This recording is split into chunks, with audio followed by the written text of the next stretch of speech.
Every house carries its own metaphysics, an aura shaped by founders, refined by successors, and sustained by the loyal gaze of its devotees. For Marni, that aura has always been artfully off-kilter, an alloy of Milanese rigor and cultivated eccentricity. With fall-winter 2026 to 2027, the brand enters a new karmic cycle under Belgian designer Meryll Rogge, who assumes the mantle after the expressive tenure of Francesco Risso and the foundational vision of Consuelo Castiglioni. The shift feels less like rupture than realignment. Rogge approached her debut with the reverence of a lifelong initiate. A self-declared Marni acolyte since adolescence, she excavated the house's earliest collections, those austere seasons beginning in 1993, defined by white, black, brown, and gray. No prints. No embellishment, no decorative distraction, just material integrity and sculptural clarity. That almost counterintuitive restraint resurfaced on the runway in a palette largely anchored in black and muted tones,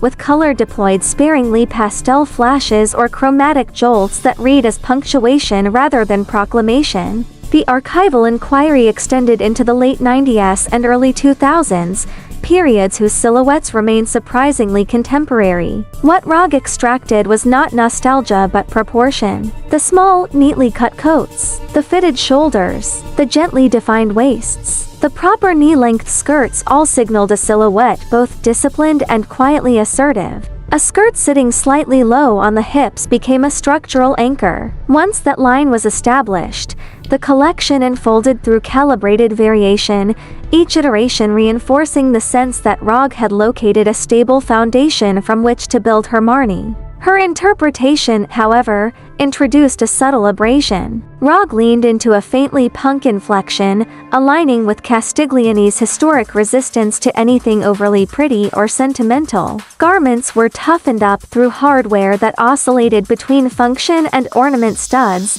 fastenings, and metallic interventions treated as deliberate graphic accents. The gesture prevented the collection from drifting into preciousness. Texture, long a Marni leitmotif, re-emerged with tactile conviction. Shearling and goat short coats delivered instinctive warmth, while furry surfaces nodded to house signatures without veering into caricature. Prints, another essential Marni code, were revisited with editorial precision. Stripes were brought forward with renewed graphic clarity. Dots reappeared as oversized discs loosely affixed to garments, creating kinetic sound and movement as models walked. Florals remained resolutely modernist, sharp, unsentimental, and free of decorative sugar. The overall effect preserved Marni's hallucinatory street, but in a controlled register. Rogge was conscious of speaking simultaneously to connoisseurs and newcomers. Longtime adherents will recognize the archival signals embedded in proportion, palette, and print. Younger audiences may not parse the references, yet the expression feels contemporary rather than retrospective. That tension between fidelity and forward motion defines the success of the collection. Central to Rogge's thesis is a clear portrait of the Marni wearer, a woman with professional agency, cultural curiosity, and a life beyond fashion's performative orbit. The same ethos extends to menswear clothes for individuals who inhabit garments rather than pose in them. In 2026, such grounded sophistication reads as quietly radical.